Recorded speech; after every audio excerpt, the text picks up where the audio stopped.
2-3 दिन धेरै पानी परेपछि आज चाहिँ हल्का पानी रोकेको छ र गर्मी पनि छ। त्यसैले अब 11 बजेको छ आज चाहिँ, र हामी चाहिँ लौके झरनातिर जाँदैछौँ यसो रमाइलो गर्न, नुहाउन सुहाउन। एयरपोर्टको बाटो हुँदै चाबेली हुँदै, अनि चाबेलीमा चाहिँ हल्का जाम थियो, अनि त्यसपछि जाम खोलेपछि चाहिँ हामी फेरि आफ्नो बाटोतिर लाग्यो। ट्राफिकहरू चाहिँ मिलाएर थियो यस्तो गर्मीमा पनि। मौसम पनि आज पुरा खुलेको छ, बादलहरू पनि दामी देखिरहेछ, आकाश पनि निलो छ, वेदर चाहिँ एकदम फिट छ।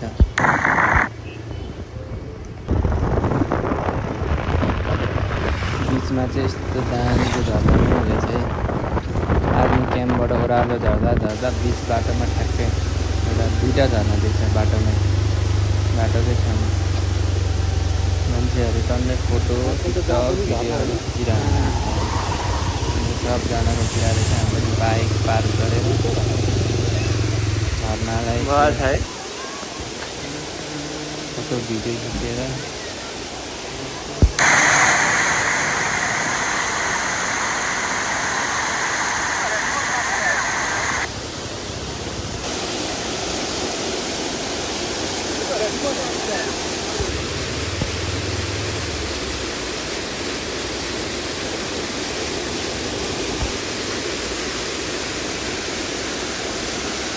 फेरि आफ्नो बाटोतर्फ लाग्यो लौके झर्नापट्टि। अनि यहाँ चाहिँ एउटा राम्रो गाउँ पनि रहेछ।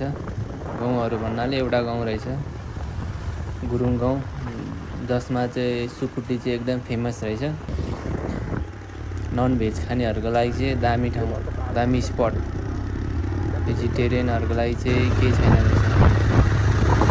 त्यसैले मैले चाहिँ केही खाइनँ।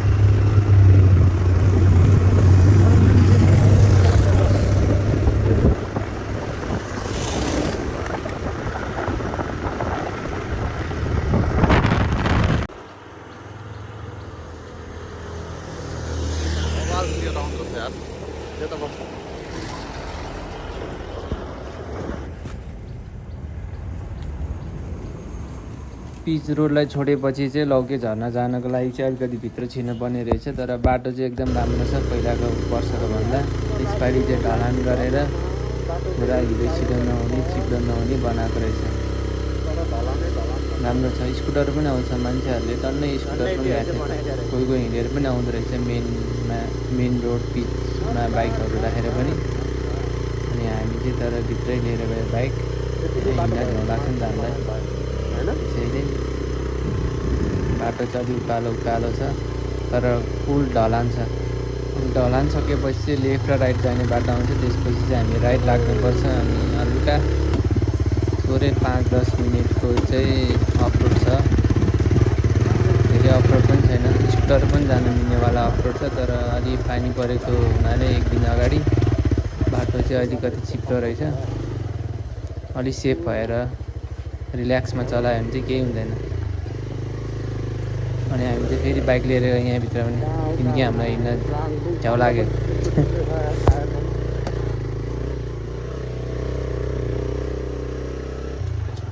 गोप्रोमा खिचिरहेछ, गोप्रो खिचिरहेछ।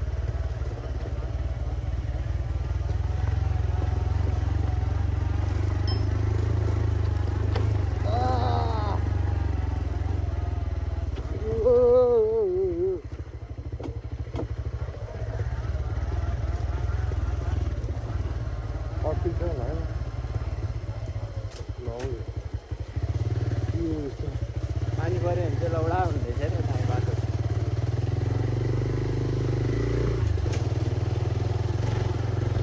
कता हो र? यतातिर रोकेर गइदियो हुन्छ मलाई हेरेर जाने।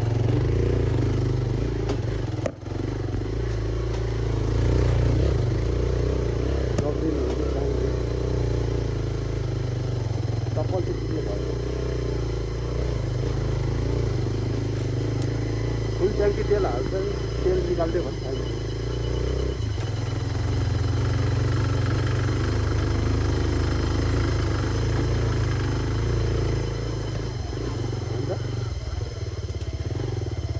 तेल पम्पको फुल ट्याङ्क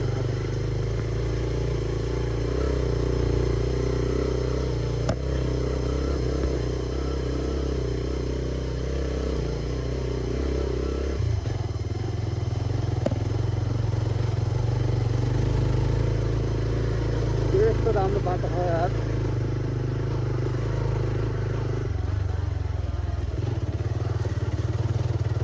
योभन्दा नराम्रो बाटो त हुनै सक्दैन नि।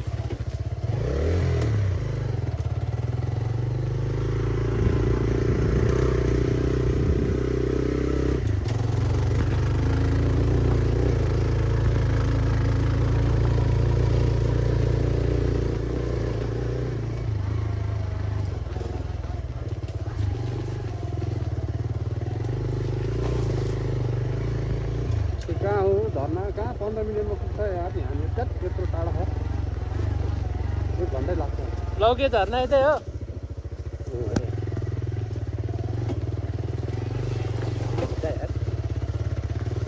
रेनकोट छ नि, रेनकोट हाल्यो नि होइन।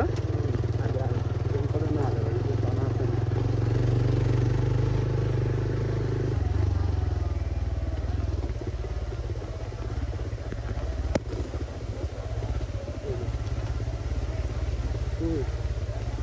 बिहान लास्ट दुध आउँछ होला यार।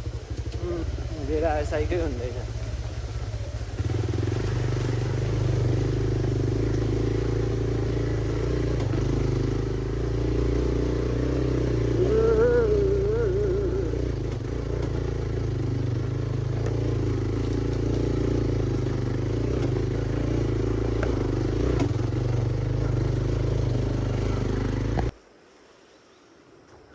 ल यहाँनिर चाहिँ पार्क गर्ने ठाउँबाट यता जानुपर्ने रहेछ झर्नाको लागि।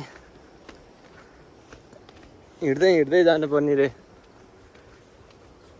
झर्नामा। कहाँ थिए? पसलै थिएन त्यो बुढीकोमा।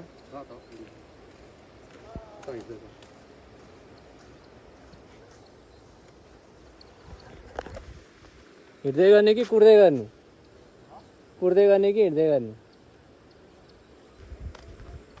झर्नामा एक्लै सुई सुई हिँडेर जानु पर्यो। यहाँ चाहिँ कोही छैन ल, यता नि कोही छैन, यता नि कोही छैन।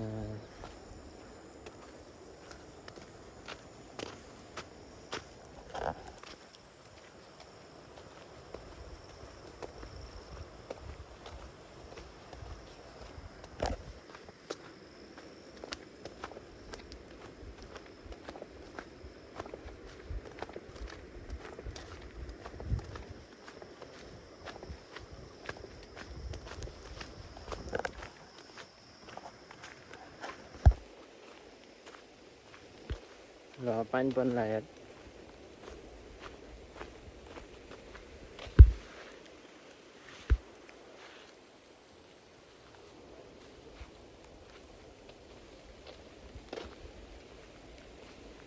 ए हिँड्दै लौके झर्ना। ल पानी पऱ्यो मलाई झर्नामा आइपुग्न लाग्दाखेरि।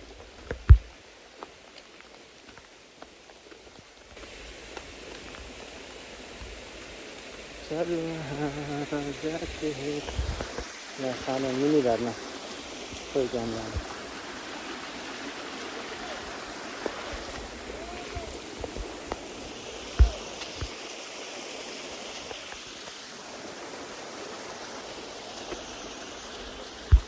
प्यार कर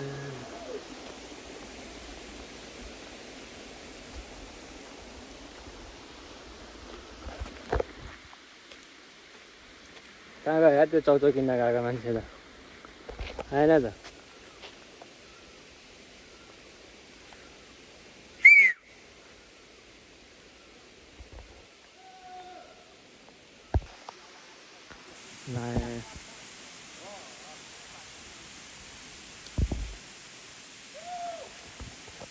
पानी पऱ्यो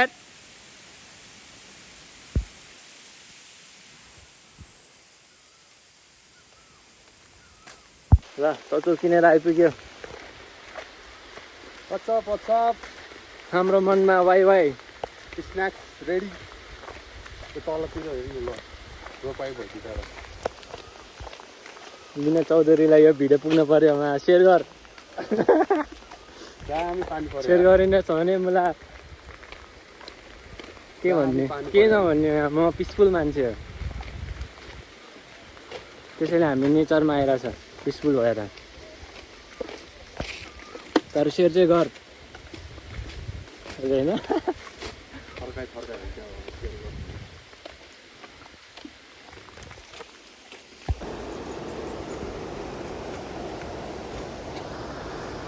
झर्ना चाहिँ दामी रहेछ दामी छ झर्ना चाहिँ ल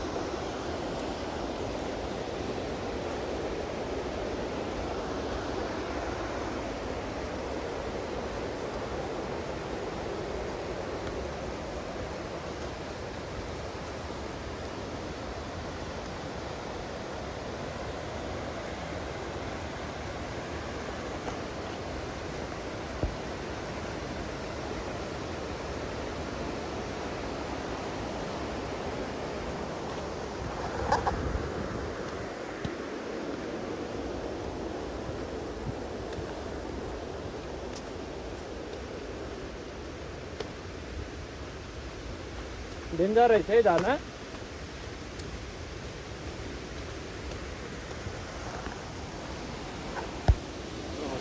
हजुर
पानीले खाएर उडिरहेको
लड्छ हामीलाई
कहाँ बस्नु फर्किनु लाग्यो पानी परेको फेरि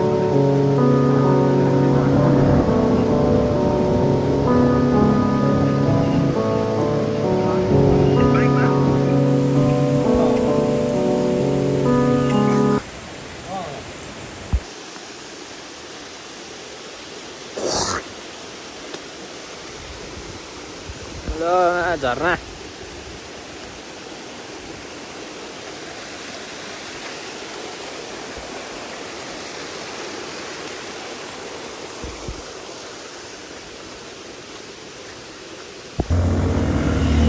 यहाँ जुत्ताले अट्याक गरेको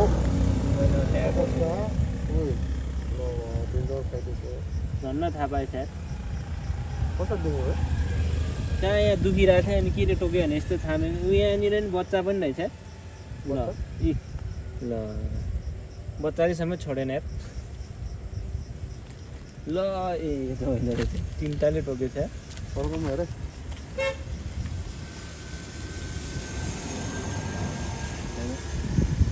खुट्टामा हेरी चेक गरे हुन्छ है रहेछ दुईवटा ठाउँमा घाइते बनाएको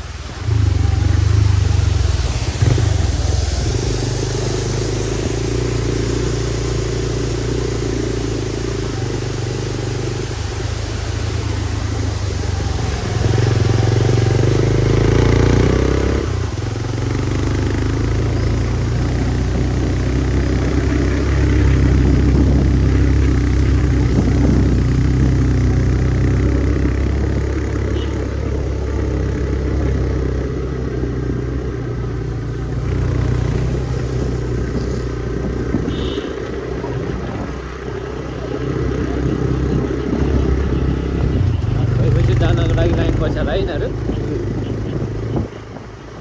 10 बजे